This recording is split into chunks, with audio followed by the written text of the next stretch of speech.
Because the two leaders are meeting after a gap of 3 years, during which a lot of potential irritants have gathered underfoot. Here's a quick look at what is broadly on the table. Viewers, the two leaders will go out there and look to troubleshoot problems that have been unaddressed largely over the last 3 years, which was when the two leaders last met at the summit level. This meeting is critical, viewers, very critical, to strengthening trade ties which have lacked the impressive alignment on strategic defense and space-related interests. So trade needs to be boosted and avenues have to be found.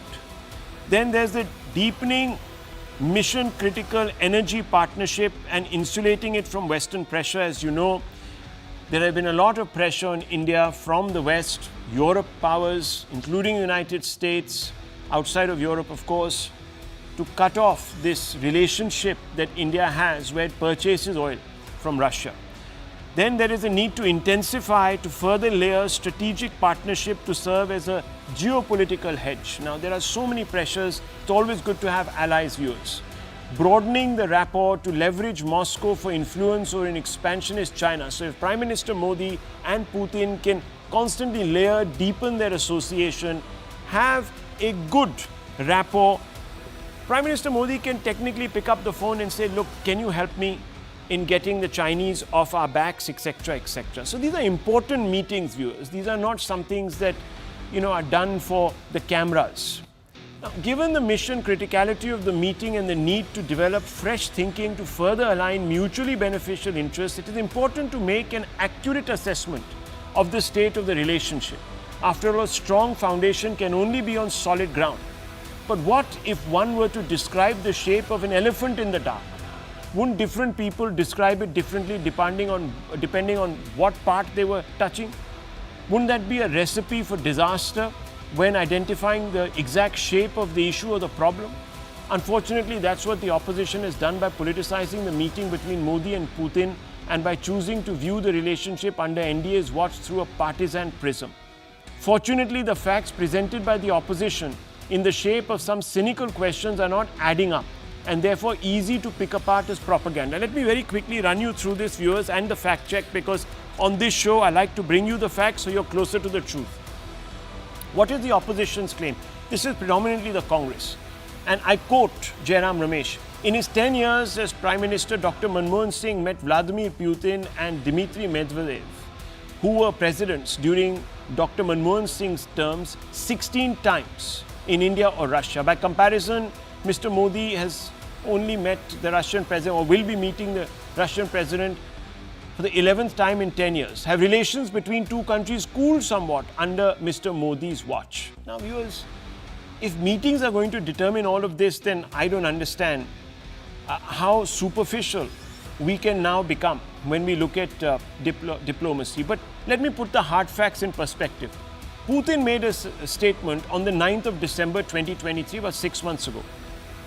Wrong to say that ties have weakened. In fact, they are, quote, Putin progressively developing, unquote. Russian President Vladimir Putin heaped praise on Prime Minister Narendra Modi for his tough stance on defending India's national interests without being, quote, intimidated, unquote, by any pressure, while also acknowledging the policy pursued by Modi is, quote, the main guarantor, unquote, of the progressively developing bilateral ties. So, viewers, Putin himself agrees that these are progressively developing bilateral ties. Nothing is cooled off. So that's the fact check number one, viewers. The other opposition claim, that is Modi's propagandists, make grand claims of having stopped the war between Russia and Ukraine. So what has been said. And viewers, it has also been said that that is one of the reasons why many more grand claims like this will be made after this meeting. What is the hard fact? The Russian embassy issued a statement a year or two ago, if you will remember, and it said NDA and or BJP has never claimed to have stopped hostilities between Russia and Ukraine. However, Russia, in agreement with the Ukrainian side, announced, quote, humanitarian corridors for evacuations of Indians from Sumy by two routes to Poltava and to the territory of the Russian Federation to Belgorod. Then by air, rail and road transport to selective destinations or temporary accommodation in the southern direction, unquote. So viewers, here is another opposition claim that the Russians themselves, including the Ukrainians, contradict.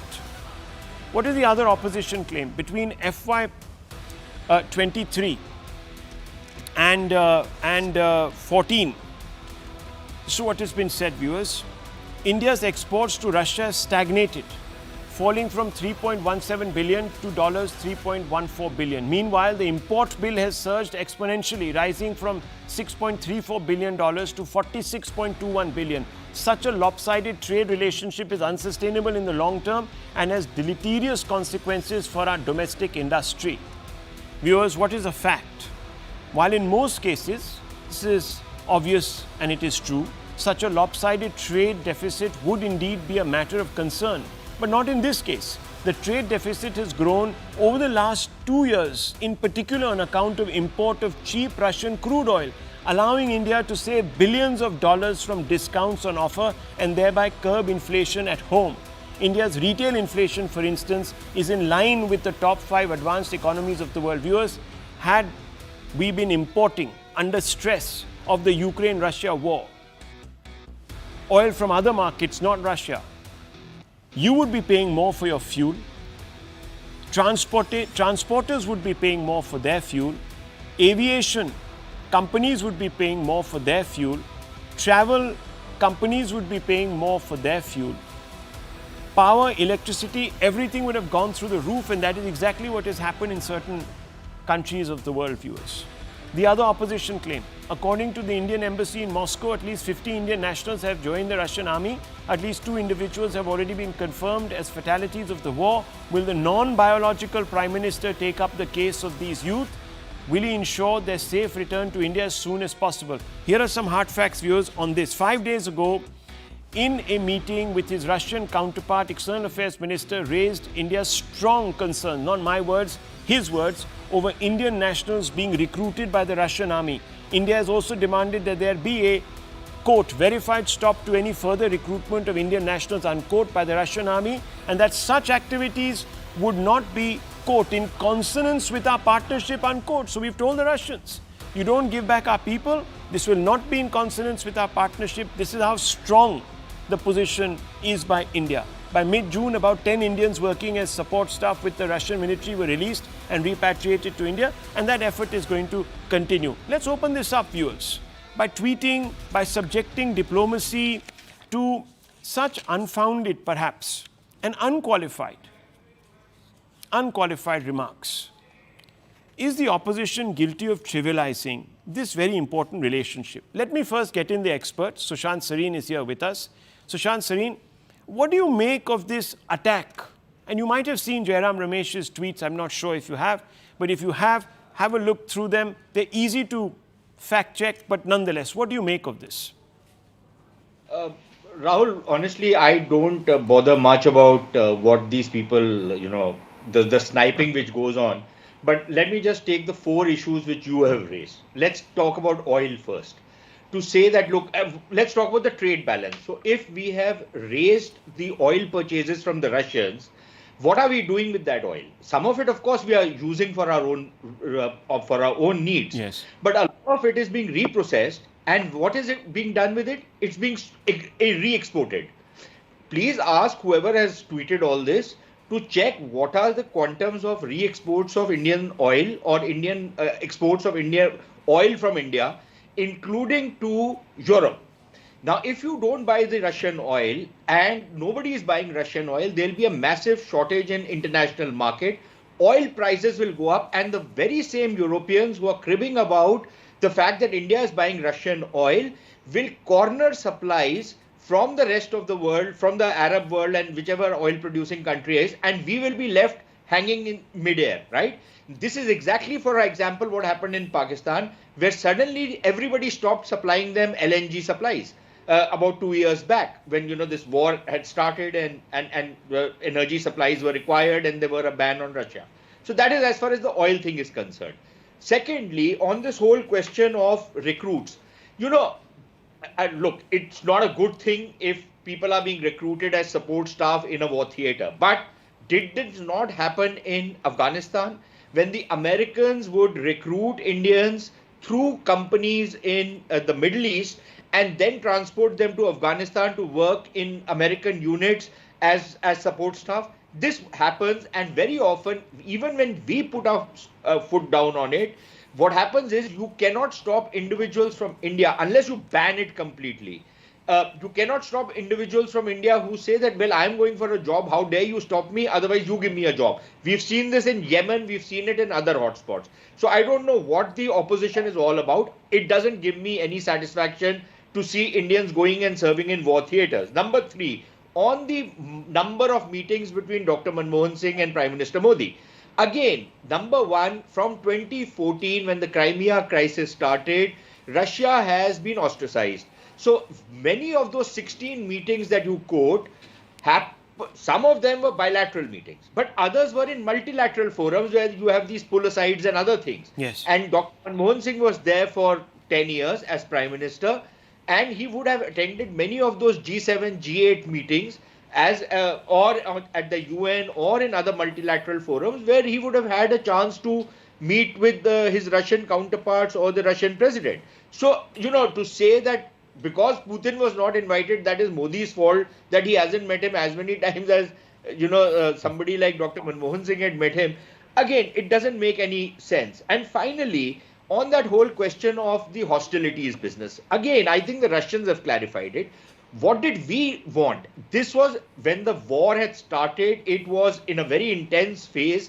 And our students, and look, Rahul, your channel, other Indian channels were telecasting the predicament in which our students were caught. Yes. We needed to pull them out. How could you pull them out of some of those cities, Kharkiv and others, which were in the eye of the storm? So what did you do? You requested both sides. You used your political and diplomatic capital.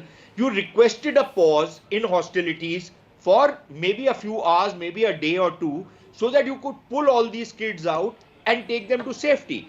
That does not mean that you ask them to stop the war, because as everybody knows, and his aunt knows, that the war continues, 2 years down the...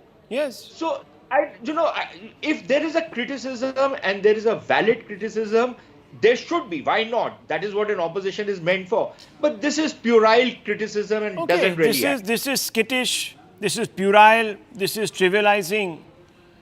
Tehseen Poonawalla, why are we doing this? Why is the opposition so hell-bent on constantly making these puerile interventions? What purpose does it serve?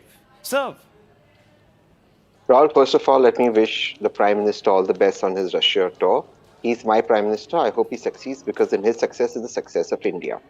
But I think as a patriotic Indian, which I am duty bound to ask certain questions about the failure of my Prime Minister with regards to our relationship with Russia, time-tested historical relationship and a time-tested friend of India. Of course, he's done some good with Russia, and nobody can take that away, including the corridor for free passage. But listen, when Indian citizens are serving in a war theater between the Russian-Ukraine war, partly due to non-recruitment of the Indian army and this ridiculous Agniveer scheme, the government is duty-bound to bring them back. Goddamn duty-bound to bring them back. And now for these empty words that the real minister makes, who's also the foreign minister, I would like to see some action rather than talk. But let me come to the oil issue, because that's a substantive issue.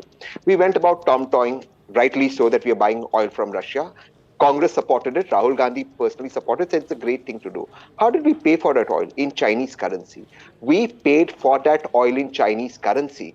And right now, the oil that we are importing from Russia is reduced drastically, because Russia doesn't want to take Indian currency. Russia doesn't want to take, and you cannot pay in dollars. If the Prime Minister, like Prime Minister Manmohan Singh, the greatest Prime Minister who served India in the last 30 years, was that influential, he would have got an exception like Manmohan Singh ji got for Iran. He didn't manage to get it. Now Russia is saying you buy it in Russian currency, which is obviously overpriced at this moment, which is a loss for India. And lastly, if the Russian oil, which is being re-exported to Europe, and rightly so is being re-exported, is it being done by Indian oil companies or private companies that are friends of the Prime Minister? I don't want to get into details. I'm not against private enterprise. Let's understand the common man's got no relief because of this oil deal. Rather, India's paid for it in Chinese currency, which in my eyes is not an act that is in the interest of India. Okay. Let me just quickly set the record straight. India was in negotiation with Russia to reactivate the rupee-ruble trade arrangement, which would allow us for the settlement of dues in rupees instead of dollars or euros. And that is one of the reasons why the Prime Minister is also in Moscow. But that's not happened, sir. One second. We've also paid in dirhams. But that didn't happen. It will happen. Let me They give you stopped another the dirham anecdotal payment. example. They stopped the dirham Just to payment. give you an example, viewers. The person who visited, that gentleman there on your screens, who received the Prime Minister today at the airport, the first Deputy Prime Minister, Manturov, he received the Prime Minister. But it was Manturov's deputy who received the Chinese President a few weeks ago. So viewers, it's not as if the How does Prime that make Minister me is not happy? being, one second, it's not as if the Prime Minister has been given short shrift here. These are negotiations, they take time. The world doesn't change in one day or according to the wishes of one particular Indian opposition party. Viewers, if that were the case, then the Congress should have been responsible for not being able to tackle so many of our foreign affairs challenges. Anyhow, Dr. Ranganathan, where do you come in on this? Rahul, looking forward to Europe, that 2 years into the Russian invasion of Ukraine that it condemns, continues to buy 13 million metric tons of coal, 43 billion cubic meters of gas, and 1.75 million metric tons of oil from Russia. Looking forward to Europe lecturing India that buys 1.9% of its coal, 0.2% of its gas, and 0.9% of its oil from Russia on morality and ethics. And what to say of the Americans? You were importing 9% of your crude from Russia till a fortnight beyond the Ukraine invasion. You sat on your bum when China violated the LAC in 2020. It was Russia, erstwhile Soviet Union, that helped us in 1971 when you sided with Pakistan. And of the so-called armchair, holier-than-thou activists both in the West and out here, when Russia attacks Ukraine, ban ordinary Russians from football tournaments and singing contests. But when Pakistan attacks India, kills our Jawans, launches terror attack on our parliament, hey, come on. Be sensible. Allow ordinary Pakistanis to play cricket and act in Indian films. Has the West or any of the 50-odd Islamic nations put sanctions on China for interning 1.5 million Muslims in concentration camps and forcibly sterilizing them and feeding them pork? So these turnips can stuff their hypocrisy in their hookah and smoke it. Look, the Ukraine war apart, for which I condemn Russia, why should India be singled out for looking after its interests? There are many experts, as you know, out here who would elaborate in detail about the various domains in which we enjoy excellent relations with Russia, with our bilateral trade now more than $70 billion. There's oil and gas, there's economic partnership, there's excellent defense partnership, S-400, AK-203, BrahMos, etc. But let me concentrate very briefly on one aspect that I can elaborate myself to some extent. Science and technology. Now, many may not know, but this year marks the 53rd year of India-Russia science and technology cooperation. Rahul, the ILTP or Integrated Long-Term Program was signed between India and the erstwhile Soviet Union 50 years ago. But it has continued even after the breakup and now enjoys excellent support from both India and Russia. 8 advanced centers have been set up that include Advanced Research Center for Powder Metallurgy and New Materials, Polio and other vaccine manufacturing, Bulandshahr facility, Indo-Russian Center for Biotechnology, Allahabad. Then there's one earthquake research facility. So all this thing is coming up. Why should India be singled out for looking after its interests? Precisely. Viewers, this is absurd. Absolutely absurd. I mean, we are not even putting the facts cart before the horse of invective and criticism, etc. And Sushant Sareen and Dr. Ranganathan have explained to us. Sushant Sareen, I just want to ask you this. If at all, and let's be objective here, if at all there is something to worry about in this relationship, what is it? Maybe that's something that the Congress should have picked up on, but it didn't. It's talked about all sorts of other frivolities. Anyhow. No, I don't think, there is something in the relationship which the Congress can really pick on. I think it's a much more longer term kind of a scenario between India and Russia. See, one is, of course, the fact that, if Russia gets further isolated and gets further pushed into the Chinese ambit, then it creates a problem for us because then the balancing act becomes very difficult. The hedging, in the international sphere becomes a little more difficult, a lot more difficult, in fact. That is one part of it. The second part of it is that, look, at the end of the day, if you look at the profile of Russia, it is still a very significant player insofar as natural resources are concerned. It's a significant player. It has it's again got a global footprint strategically and otherwise. It's not a country which can really shake up things but it's a country which can really spoil things for a lot of people. And we've seen its interventions, for example, in Syria and other parts of the world, that it is still a very significant player. But if you look at the long term, if you look at the demographic trends, if you look at the fact that, frankly, the Russian science and technology is still very cutting edge, but it is not what it used to be maybe 30 years back. So there is a kind of a decline which is taking place in Russia, and there will be a rebalancing from an Indian point of view as we go forward. So that's bound to happen. The second concern is, of course, the Russia-China relationship. I think that will be a matter of concern. But other than that, there'll be the minor irritants which are always going to be there. This trade issue is going to be important because until and unless you can work out a payments mechanism, and I think Tehseen is being, I don't agree with him that why are you paying in yuan? When you're talking about international trade, there are various currencies in which you play. And given the fact that our imports and exports from Russia, there is a huge gap, especially after the oil trade, there is no way that the rupee-ruble trade agreement can work anymore. Unless, the trade was relatively balanced, it could have worked. But as things stand right now, it cannot work. So the Russians would rather want payments in, say, yuan, which they can then use for their trade with the Chinese. And it doesn't really hurt us because we are earning foreign exchange also from the Russian oil supplies. And Tehseen is utterly off the mark that if there is a private company which is world competitive, able to process the oil, earn export earnings for India, what is the crib? Tomorrow you will say because there is a textile exporter from India, he's in the private sector, it's not a public sector company. So why are we exporting? Why are we celebrating? There is some other exporter who's exporting. Right. TCS is a private company. It is exporting software. Very bad. Why is a private company making profits by exporting? Running out of time. Running out of time. 10 seconds, running out of time. Tehseen Punara, 10 seconds, please. Running out of time. Look, I would have explained technically why it's wrong to buy in Chinese currency, so I'll do that on another show. Yeah. But the fact is that Chinese-Pakistan-Russian axis is worrying for India, not just in oil, but even in wheat procurement. It is something that India has to safeguard. Yeah, there's a wheat Okay. Now we're digressing. Now we're on to another issue. Now we're on to another issue. One second. Viewers, I need to wrap this up. We are going to have that meeting in a few hours. We'll be covering that live for you. We'll get out all what has transpired. Let's wait and watch and reserve judgment.